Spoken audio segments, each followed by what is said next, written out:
Good evening. Do not seek happiness. Seek the capacity to endure the abyss. The modern obsession with comfort is not a cure. It is a slow, agonizing sickness. You are told to heal. You are told to find peace. But what if peace is the very poison putting the soul to sleep? Look at the architecture of a daily existence. It is a meticulously constructed labyrinth. The persona, the social mask worn to appease the crowd, smiles, performs, and accumulates. It gathers wealth, status, and the polite nods of society. It builds a pristine house. But beneath the floorboards of this house, something is rotting. The ego demands safety. It builds walls. It locks the doors. Yet the walls are shaking. You wonder why exhaustion sets in after a day of doing nothing. You wonder why the ironclad plans made at midnight shatter the moment the morning sun rises. It is not a lack of willpower. It is a structural collapse. The shadow, the repressed, the denied, the grotesque parts of the human spirit, is clawing at the basement door. Every hour spent staring into the glowing void of a screen, every numbing distraction, every hollow indulgence is not laziness. It is anesthesia. It is the ego fleeing from the terrifying gaze of the unlived life. There are two pains in this world: the pain of discipline, which weighs ounces, and the pain of regret, which weighs tons. But discipline, in the realm of the psyche, is not a rigid schedule. It is the relentless will to power over one's own inner chaos. It is the refusal to remain a chained prisoner in the cave of the unconscious. When the mind finally looks into the abyss does not merely look back. It demands a sacrifice. The old version must die. It is not a choice. It is an inevitability. The old version must die so the true self can breathe. You are not broken. You are being pushed to be born again. But birth is violent. Birth is covered in blood. The descent into the dark forest of the mind is the only way to find the gold hidden in the dirt. Consider the recurring nightmares. Consider the relationships that end in the exact same wreckage over and over again. Consider the sudden, striking coincidences that freeze the blood, the synchronicity that whispers of a deeper order. These are not random flaws in a chaotic universe. They are the collective unconscious knocking on the skull. They are the archetypes demanding to be seen. To ignore them is to invite tragedy. To face them is the beginning of the alchemical transformation. Lead into gold, pain into power.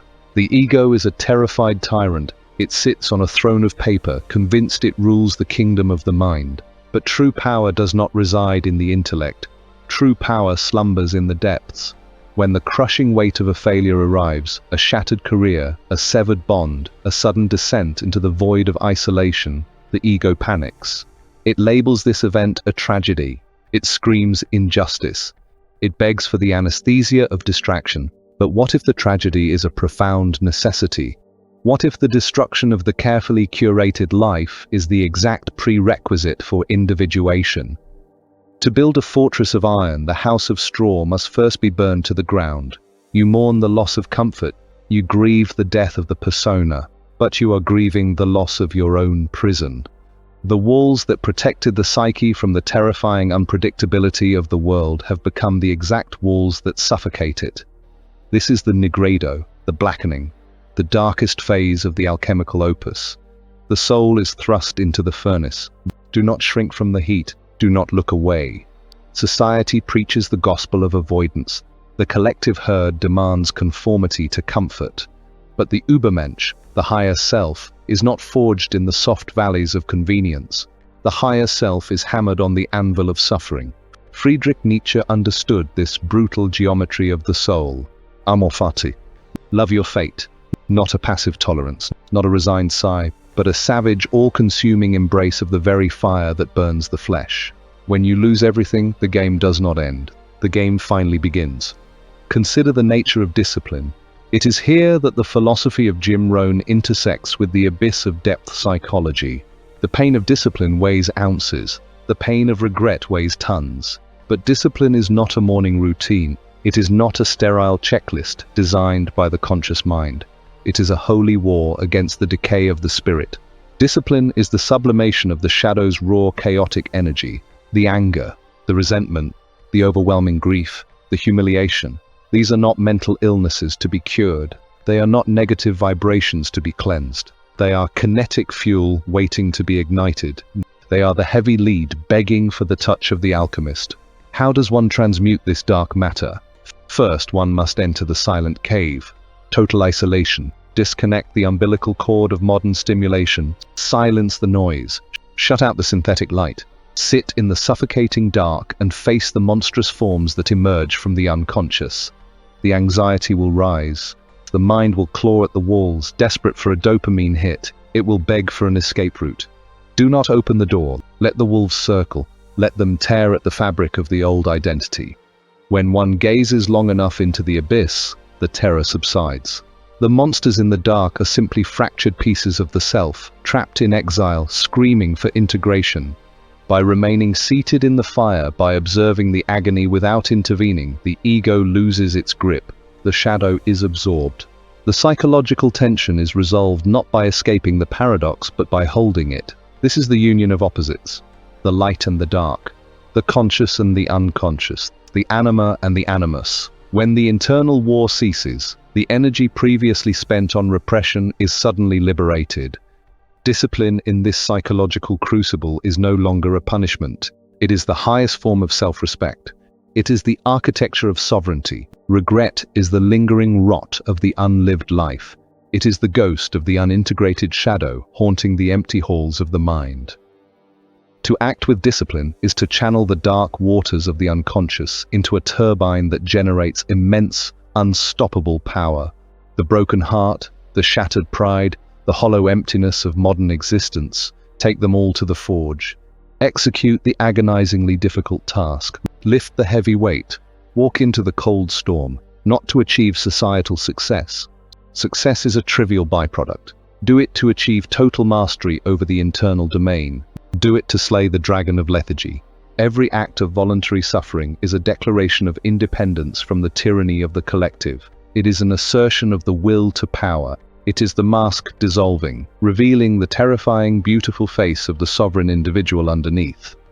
The descent alters the architecture of the soul. When the individual emerges from the dark night, the world appears completely different. Not because the world has changed. The world never changes. But the eyes that perceive it have been washed in the agonizing waters of truth. Look at the crowd. Look at the frantic motion of the sleepwalkers. They are terrified of stillness. They run from one distraction to another, desperate to outpace the ticking clock of their own mortality. They project their inner demons onto external enemies. They worship at the altar of convenience. You think you are interacting with reality, but what if the reality you see is merely a projection? What if the enemies you fight, the lovers you chase, the authority figures you fear are nothing more than ghosts from your own unconscious? This is the mechanism of projection. The unintegrated anima or animus, the feminine soul within the man, the masculine spirit within the woman, seeks a host. It casts an idealized or terrifying image onto a stranger. You think you chose them. You think it was fate. But what if your heart is a liar? What if your intense desires are just the unconscious desperately trying to resolve an ancient bleeding wound? To recognize this is a brutal awakening. It shatters the romantic illusion. You are not a victim of toxic people. You are the architect of the stage they play on. You invited them in because they fit perfectly into the exact shape of your unresolved trauma. When the realization hits, the instinct is to speak, to warn the sleepwalkers, to demand change from the people around you, to try to fix the decaying relationships. Do not speak. Words are weak. Words are the currency of the ego. The ultimate weapon of the individuated mind is silence. The sleeping world feeds on reaction. The manipulative structures, the parasitic relationships, the suffocating environments, they all survive entirely on the psychic energy you give them through your emotional response. They need your anger. They need your justification. They need your panic defense. That's where the point lies. When you stop being available, the game changes. Silence is not a retreat. Silence is a supreme assertion of power. It is the deliberate withdrawal of your life force from a dead system. When you offer a void, the other person is forced to look into their own abyss. The reflection they see in your silence is terrifying. They will thrash. They will accuse. They will attempt to drag you back into the familiar hell of the old dynamic. Hold the line. Let them drown in the silence. Do not wish the interactions were easier. Wish you were more fortified. The winter of the soul is not a time to seek warmth in the arms of the familiar. It is a time to sharpen the blade. The seasons of life are unforgiving, but they are predictable. To demand that winter acts like summer is the delusion of a child. To prepare the mind for the freezing cold, to gather the firewood of discipline when the sun is still shining, that is the mark of the sovereign self. You cannot control the external labyrinth. You cannot control the economic collapse, the betrayal of a confidant, or the sudden decay of the body. To attempt to control the world is a symptom of neurosis. It is the ego hallucinating omnipotence. True mastery is the absolute dominion over the internal response. Watch the events unfold. Observe the synchronicity. The strange, meaningful coincidences that suddenly appear in your path are not random. They are the breadcrumbs left by the self, guiding you out of the maze. The universe does not speak in words. It speaks in symbols. It speaks in the language of dreams. A missed opportunity, a sudden illness, an encounter with a stranger who speaks the exact phrase you needed to hear. The sleepwalker dismisses these as chance. The alchemist reads them as a map. Every obstacle is the exact material required for the next phase of the great work. The heavy lead of failure is delivered to your doorstep, not to crush you, but to provide the raw material for the gold of wisdom. If you reject the lead, you reject the gold. It is that simple. Pain is the required entry fee for the kingdom of reality. Discipline is the daily practice of paying that fee without complaint. Observe the modern obsession with healing. It is a trap. The contemporary world treats the psyche like a fragile glass ornament, constantly polishing it, desperately trying to protect it from the wind. The goal of modern therapy, too often, is to make the individual harmless, to soothe the anxiety, to make the patient a productive, quiet, and docile gear in the societal machine. But individuation is not a process of becoming harmless. It is not a pacification. It is the conscious realization that you are dangerous. A creature that is incapable of violence is not peaceful. It is merely helpless. To be truly peaceful, one must possess the absolute capacity for destruction and consciously choose to withhold it. This is the integration of the shadow. You must descend into the dark architecture of your own mind and locate the monster, the cruelty, the greed, the ruthless ambition, the capacity for betrayal. They exist within you.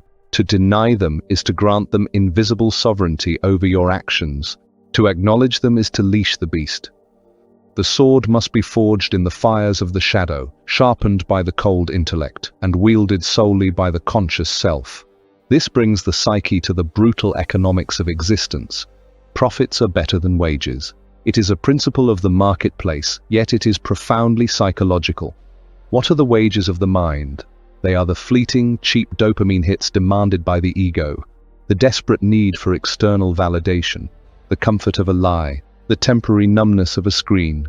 Wages pay the daily rent of basic psychic survival, but they build no equity. They leave the individual bankrupt at the end of the day. Profits, however, are the permanent expansions of the soul, the ability to endure profound humiliation without collapsing, the capacity to hold the agonizing tension of opposites, the iron will to detach from a decaying relationship. Do not wish it were easier. Wish you were better. The weight of reality will never lighten. The gravity of the abyss will never cease its pull. To beg the universe for a lighter burden is to beg for a weaker spine. The obstacle is not in the way. The obstacle is the exact, mathematically precise resistance required to trigger the psychological hypertrophy of the self. When the will to power is misunderstood, it is projected outward. The weak ego seeks to dominate others. It manipulates. It controls. It demands obedience from partners and subordinates. But the domination of another human being is the lowest, most pathetic form of power. It is a confession of internal impotence. True will to power, the Nietzschean ideal, is the absolute, unforgiving conquest of the internal domain. It is the ruthless subjugation of one's own base instincts. It is the mind commanding the body to step into the freezing storm, and the body obeying without a single tremor of hesitation. This is the Rubedo, the reddening, the final stage of the alchemical opus, the dawn of the integrated psyche. When this transformation occurs, the individual ceases to be a victim of circumstance. You become the eye of the storm. The chaos of the world still swirls. The betrayals will still occur. The economic markets will collapse. The tragedies of mortality will still strike. Winter will always inevitably return. But the internal structure has been transmuted. Lead has become gold. The persona is no longer an identity that suffocates you. It is merely a garment. You wear the social mask when the game of the world requires it, but you never forget it is a mask. You can take it off at the end of the day. The shadow is no longer a demon haunting the basement of your dreams. It is the guard dog standing at the gate of your boundaries. The fear of death, the fear of failure, the fear of isolation, they evaporate. Because what is there left to fear when you have already voluntarily burned your old self to the ground? You have already survived the apocalypse of the ego. Everything that follows is simply the grand, tragic, and beautiful play of existence. You are no longer wandering through the labyrinth. You are the architect, looking at the blueprint. The journey from the victim to the sovereign is brutal. It requires the shedding of every comforting illusion you have ever clung to. It requires the acceptance of pain not as a curse, but as a crucible. The choice remains. You can close this screen, return to the anesthesia of the modern world, and continue the slow, comfortable decay of the unlived life. You can continue to let the shadow direct your fate while you call it bad luck. Or you can step into the fire. You can embrace the heavy, crushing weight of discipline. You can choose the abyss.